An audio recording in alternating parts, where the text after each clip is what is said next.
चले भाई कैसी खबर के बारे में आपको बताते हैं जो बहुत दिलचस्प है। ये खबर आई है लखनऊ से, जहां पर सेंटर ऑफ बायोमेडिकल रिसर्च के अध्ययन में ये पाया गया है कि संस्कृत के श्लोक मानसिक बीमारियों का इलाज कर सकते हैं। सीबीएमआर ने अपनी रिसर्च में पाया है कि संस्कृत के श्लोक सुनने से ब्रेन के कई हिस्से सकारात्मक रूप से सक्रिय होते हैं, जबकि किसी अन्य भाषा के मामले में ऐसा नहीं है। यह रिसर्च कितने लोगों पर कैसे की गई और इसके नतीजे कैसे निकले हैं, आपको इस रिपोर्ट में दिखाते हैं।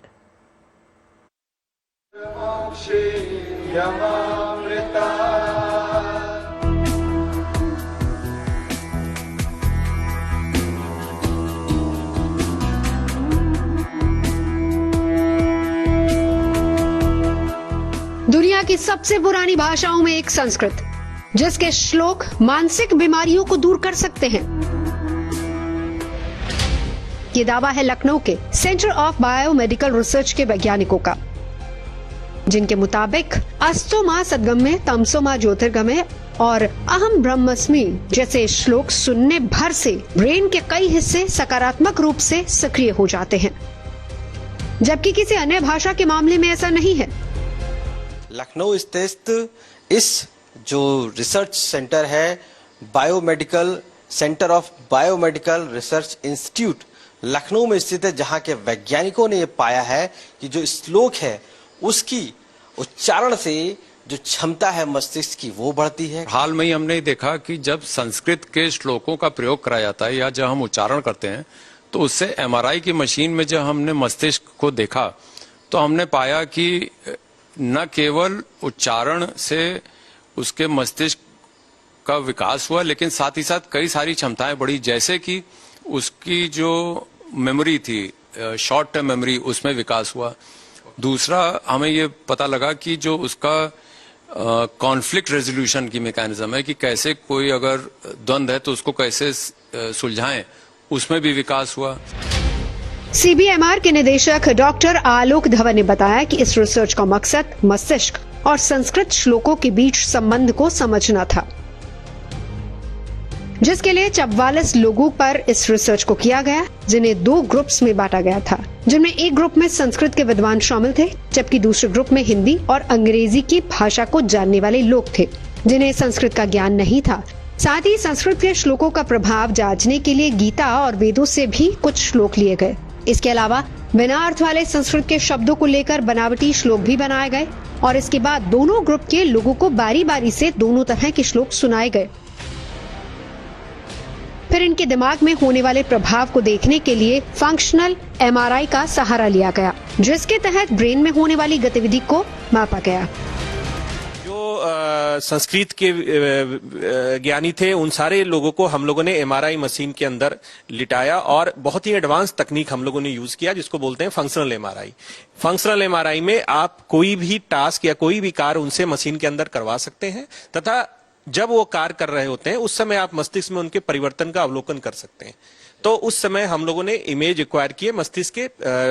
उसके बाद उसकी एनालिसिस की गई कि जब वो श्लोक सुन रहे थे तो मस्तिष्क में किस प्रकार के परिवर्तन आ रहे थे। इस जांच के नतीजे उम्मीद के मुताबिक आए।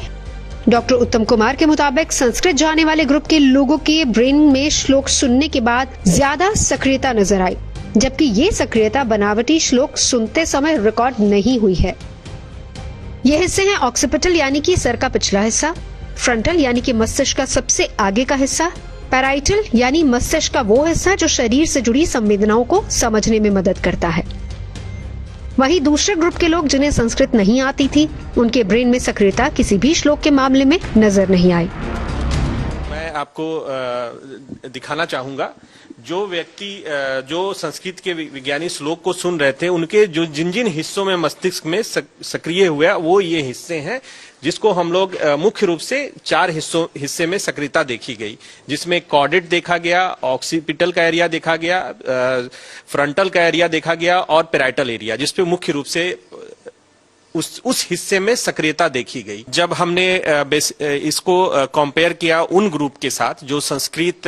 नहीं जानते हैं, उनके साथ जब कंपेयर किया तब हमें ये हिस्से मिले हैं। इसका मतलब कि जो व्यक्ति संस्कृत श्लोक सुन सकता है और उसके गहनता को समझ सकता है, उनमें ये हिस्से सक्रिय होते हैं। तो संस्कृत सुनने से श्लोक को सुनना और सीखना वो मस्तिष्क के लिए काफी बेहतर है। ये किसी एक पर्टिकुलर श्लोक का नहीं, सारे श्लोक का मिश्रण है। अलग अलग जैसे मद् भगवत गीता या इन सब जितने भी जगह से श्लोक लिए गए वहां से हम लोगों ने इस श्लोक को लिया और श्लोक की अहमियत